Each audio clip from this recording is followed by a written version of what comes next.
We've been married how long? Too long. 8. We get into arguments. I don't want to say all the time, but we do get into arguments, right? Yeah. And the thing is like sometimes, like I said, do we want to really strangle each other? Yeah, absolutely. Well, we'll do an update next year too. If I'm not on the podcast next year, you know how it went. Yeah. Live behind decisions I chose. Peaks feel good and the valleys get low. Chains for the tires and the rain, hail, snows. Like this everywhere that I go, everywhere that I go. Hey everybody, it's Aima Kabani. And your number one favorite broker, Hussein Kabani. All right. So in this podcast, Chris has, our social media guy here, has insisted that we talk about us working together, being married and working together. And I think he just wants us to split. He's just trying to break. Ways. Yeah.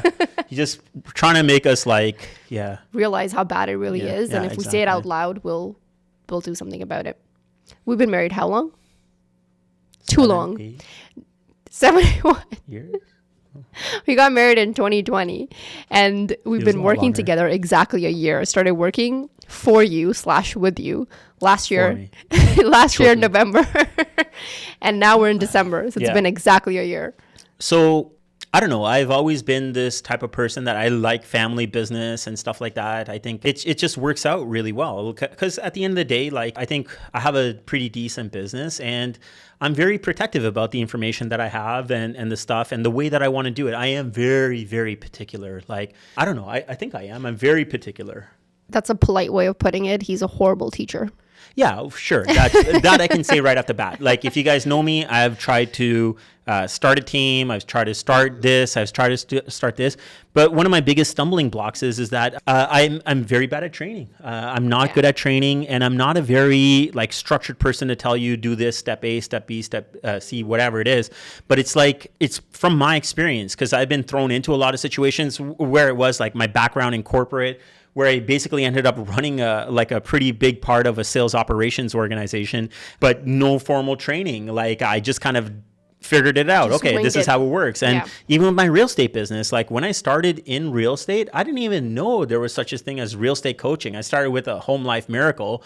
I don't know if anyone there is really getting coached or at one of these brokerages. But when I joined Remax, they're like, yeah, coaching, this and that, and whatever. I was like, what? That's a thing? Like I thought athletes have coaches. Like I didn't know there was business coaching, real estate coaching and stuff like that. So like I guess what I was trying to say is that there's a lot of layers. Yeah, there's a lot of layers and a lot of stuff that I've actually figured out by myself too. So like when I want to bring somebody on, and I've done this a bunch of times, I hired a bunch of administrative people and basically been like, all right, load a listing.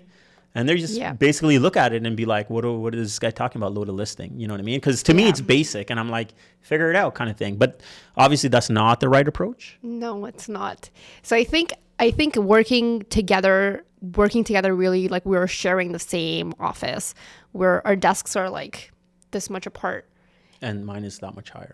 This is that much higher because he's trying to prove a point here. But I think watching you like work, like shadowing you really helped understand the layers of this business. And I think one of the reasons why I think it's working out so well so far is I think it's the level of care which is hard to teach. And I think the level of care that I got to see was just by watching him work. Like I've seen him interact with his clients' families and how he does business. And I think that is something that's very hard to teach. So I think that's one of the reasons why we're working well together is me understanding that and mimicking, you know, and the trust factor. I think that you don't have to worry about trusting me with these things because at the end of the day, we're like together. Yeah. Does that make sense? Yeah.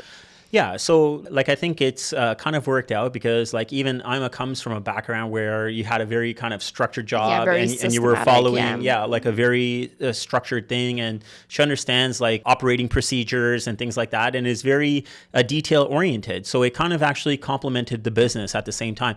I'm this kind of like crazy, I think this is how I see myself. I could be wrong, but I think I'm this like crazy conversation kind of guy, and I'm really into real estate and I genuinely like it. It's not I do it for obviously we're running a business and we're trying to make money here, right? But the thing is that I actually really like it, believe it or not. Yeah. So I actually really like it. And what I find myself doing is that I love engaging in conversations about real estate with people, getting people to list their properties with me, helping them buy properties and stuff like that. And the thing is that Aima brings this whole other component to it, which is basically like she's very organized with the processes and the steps that we need to go through. And these are all the places that I actually hadn't been able to get organized, despite the amount of coaching and guidance I've got from other people. So it's worked out really well because she actually has more or less systematized, if that's something, basically on how it's supposed to work. So I think a lot of, if you've met us, you also know that we're kind of the same people. I think we always joke around like you're the male version of me. So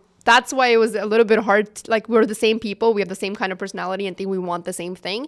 But I think, like how you said, the reason why it works out, even with the same personality, the reason why we don't clash is because we're not actually doing the same thing. Like you said, you're like that hunter personality kind of thing, going out, talking to people. He's great on camera, as you all know, but he's great with chit-chatting, with, and knowing his stuff. Like, we joke around. First thing he does in the morning before he even actually brushes his teeth is he skips through MLS. Click, click, click, click, click, click, click. And that's how you know that he's up.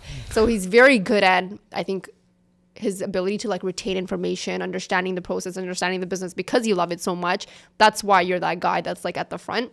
And then once you've hunted what you wanted to do, I'm kind of like the Skinner in the background, doing something completely different, which is just like, I don't want to say that it's important, but it's also the nitty-gritty stuff of the process, like paperwork, or, keeping clients like calm, or, understanding what, like loading up a listing. It's like, I'm loading up a listing, but there's a lot of details involved in loading that up too. And I think that's nitty-gritty to you, but to me it's important because then I know everything is structured, that it's going up proper. Either way. It's just like, hey, like, you know what, it kind of works out for us because I think even when we first started working together, we kind of said that I'm going to do this and you're going to do this. There's like a very divided line, and we get into arguments. I don't want to say all the time, but we do get into arguments, right? And the thing is that she wants to do something her way. I want to do it my way. And you know what? I'm not going to lie. Sometimes I trump it, and she's maybe not happy with the decision at the end of the day. But, I look at it and say that I have a direction of where I'm kind of going, and ultimately she supports it. And sometimes I do make a mistake, and sometimes it does work out right. But at the end of the day, we have this learning experience. And what we understand from this is that we're actually going somewhere, and we're going to grow a bigger business out of the whole thing. I think that's the mindset that we went into, which is this is the foundation. This is the value that you're adding. This is the value that I'm adding. And how can we actually make it better? And I think it's been better. Yeah. I mean, list out all the great things that have happened over the last year.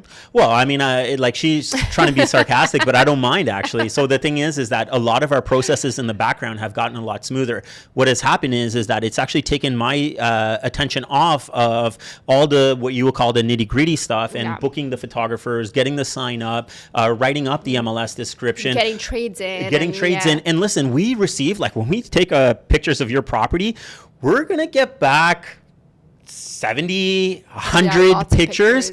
We can now luckily put 40 of them up on MLS.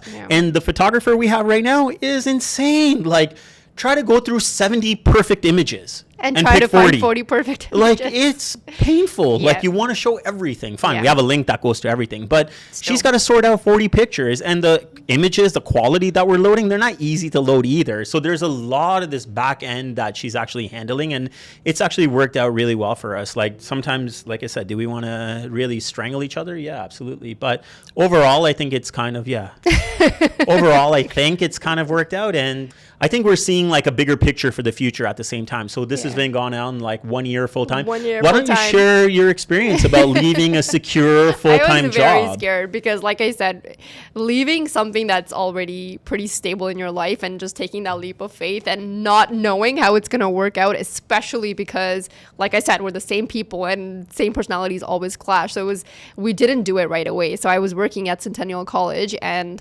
I did a little transition. So I was still working my full-time job there. It was actually more than full-time. I was working like 14 hours a day there. But we started doing like a transition. So I do, if he's like caught up somewhere, then he'll say, hey, can you take care of this for me? And I would just do a little by little. And I think that's how we kind of started. I still kept that job, and I did the little background stuff for you. And I think just through conversation, just having a conversation about where do you see our life being in the next 5 years? And I think we asked that question a lot. Yep. And through conversation, through having the same conversations over and over again, we realized whatever I kind of want from my life, I think maybe I was thinking it wasn't going to come right away. Maybe it would have been like 5 or 10 years from now. But I have to say, through association with you, I can get that sooner. And I think it was like, okay, realizing, hey, this is exactly what I want, and I'm not going to get that where I am right now, but let's just do this. and the other thing also that reminds me of is that this business is, if you think that you're going to go and be an entrepreneur or a business owner and you're going to be able to control your time the way that you want it to be, especially when you're off in a building stage, it's not going to happen. Like if you think you're going to have flexible hours and whatever, it doesn't work that way. I laugh because when people say, oh, you guys, you own your own business, or you're self-employed, oh, you have a lot of flexibility. It makes me chuckle because you really don't. You're working all day, but I think the flexibility comes in. We're married, we're living together, we're working together. So the flexibility is that you can do some of your personal stuff in between work, but you're still working all day, every day. But so if you're grocery shopping at like 2 p.m., you're on showings and writing offers at 7 p.m. Exactly. So, and what I was going to also say is that, see, especially kind of in this type of a business where you are like where I'm out in the evening showing houses or on listing appointments or doing whatever else like that, you got someone else in the background that is associated with your business that's actually understanding what's going on and what you're doing and whatnot, and at the same time is able to support you. Another thing I was going to say is like I met Hussein years before we were dating or before we got married, because he sold our family's home like back in the day. And at that time, I can say, just not just you, but realtors in general, you felt like they're flashy and they've got, they make a lot of money and they're doing this and this and that. But I didn't realize how much work actually goes into being a realtor. And I think had we not decided to work together and you were always out working or at the office or writing offers, like his phone's ringing 11 p.m. She has to tell me, like, please don't look at your phone anymore. Put it on Do Not Disturb, because really there's no sense of time. You're getting calls at 7 a.m. getting fired or you're getting calls at 11 p.m. like someone's interested in, in looking at homes. So I think had we not decided to work together and you were still on this, race by yourself, I think then we would have a bigger It would be a problem problem with the relationship There overall, would be a problem, right? yeah. But I mean, like, perfect example of like things working out really well was like the first quarter of 2022. It's like the market is so hot. Like you have to be able to act right away. And there's so many houses I have to show to clients and whatever else like that. So at the beginning of the year, what ended up happening was we have a bunch of listings still, luckily, and we have a bunch of buyers. And what would end up happening is that we're on a health kick, we're eating right, we're exercising, we have this very structured routine. And the cool part about it is that we're both getting onto it, so we understand what is actually happening. But the best part for me is that she understands the business and what needs to happen and whatever. So like there would be multiple clients, and I have like an iPad that has internet access on it. So I would go out, start my first set of showings, and then Aima would route it in a way where I would finish my first set of showings, where I would start with my second set of showings, and I would just go onto my iPad, I would open up the listings, and I'd be ready to roll from there. In fact, she would pack me a little lunch, a snack, or whatever else like that. So I'd be on the road for like 6 hours or 7 hours doing showings with like 3 sets of buyers, but everything was lined up in the background. And hey, sometimes we come out of that thing and I'd be calling her and say, hey, listen, we got to write a preemptive offer for this. So in the background, she's already starting to help me draft up an offer that I can review and make sure that it looks right. And then we'd send it out to get her. You don't have to pause to do something else. Exactly. Everything keeps flowing. Everything had a very good flow to it so far. And I mean, just like, so I think overall it's kind of worked out, and it hasn't been easy. I'll summarize it at that. Overall, everything's kind of worked out. It hasn't been easy. There's a lot of learning and pain points that have come out of it as well. But I think overall, if I speak for both of us, I think overall we're thinking that this was a great learning experience. I mean, we proved to ourselves over the past like 12 months that this could actually work out if we stay in our own lanes to a certain point, right? And I think our lanes are very well divided, and in the way that we actually want to grow in the lanes that we are in, right? So just to give you guys a bit of a glimpse of what I think is going to happen in the future is that, I think 2023, we're going to go at it hard for the first like 6 months. And then what we're going to do is we're going to see where we're at. And the plan is that we're going to bring on a part-time admin person. Please don't start sending me your resume.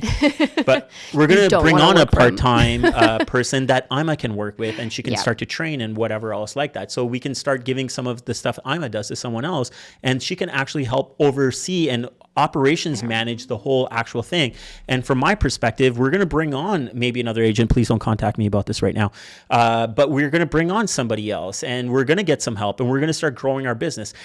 Should we not have done this a year ago and aligned on what we wanted to do? The vision that we're having for 2023 probably wouldn't exist. We probably would have been stuck in our rut and still trying to manage the same stuff. But by doing what we did and learning from the mistakes that we made over the past 12 months, I think it's actually benefited our clients because we can give way better 100%. service with, and mentioning that too is like one of our practices is that if our clients are on WhatsApp, please be on WhatsApp.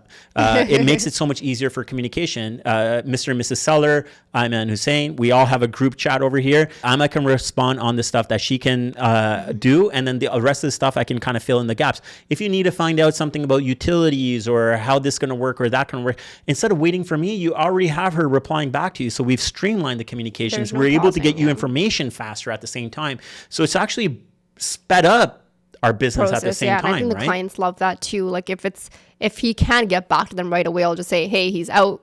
He'll get back to you in like this much time. So our clients feel heard. They know they're going to have the information that they need and who they're going to get it from. And Yeah. I think it's worked out really well. Yeah. Well, we'll do an update next year too. If I'm not on the podcast next year, you know how it went. Yeah. But anyways, like that's kind of what we got over here, and it's Yeah. kind of working out. So we'll see what happens in 2023. We'll You do sound another like you're update. signaling to the audience, like, send help. Send help. No, I'm being forced. yeah, no, I think overall it's worked out well. And just, I mean, listen, the reason that we structured it the way that we structured it is because we know that we want to be in this business. We're going to Yeah. be in the business for a long period of time, and we want to Correct. grow the business as well. We don't want to stay in the same position that we are in. I think there is a lot more people that we can help. And I think we do deliver a very, very, very good service for people that are looking to buy and sell and invest in real estate. So I think we just want to bring on more team members that have the same vision as we do. Correct. And we want to give them the same tools that we have and improve the tools that we have. And at the same time, like we're married, we want to have a family, we want to have a personal life at the same time. So Correct, yeah. because we're so aligned on what we want to do, it's actually helping us structure our business in order to give us the freedom that we can actually have our personal life in the near future, I hope. Yeah, right now we're in the business. I think we're just working towards how to work on the business and Correct. have everybody in at the right spot so we can actually have a life that doesn't involve phone calls at 11 p.m. And there we have it, guys. So if you guys have any questions about how we work together, or you have observed us working together and you want to comment on this, I'd love to. Yeah, I'd like to I'd know love what to people see your think. feedback. Yeah. So if you guys have something to say, please put it in the comments because we do get feedback from Yeah. people. But it'd be nice to see what you guys think. And if you guys have been working with your spouse, whether it worked out or not, Yes. drop us a comment. Yeah, We we'd want to love to see from know. your experience at the same time. Yeah, we went to the coaching seminar at Rob Vivian. We met a couple of people that are thinking about working with their spouse, and they asked, should we do it or should we not do it? So it's kind of cool. A lot of people are considering working with their spouses because they want to have a life that's personal and aligned, professional and yeah. somewhat aligned. So I think it's cool that a lot of people are considering doing that too. All right, guys. Hope you guys enjoyed this podcast, a little bit of our business, a little bit of our personal life. Please like it, share it with your friends. Don't forget to subscribe and leave us a comment. Until next time, guys, remember one thing. Get Kabani, get sold. Sell it, sell it, sell it, sell it, sold. Sell it, sell it, sell it, sell it, sold. Sell it, sell it, sell it, sell it, sold. Sell it, sell it, sell it, sell it, sold.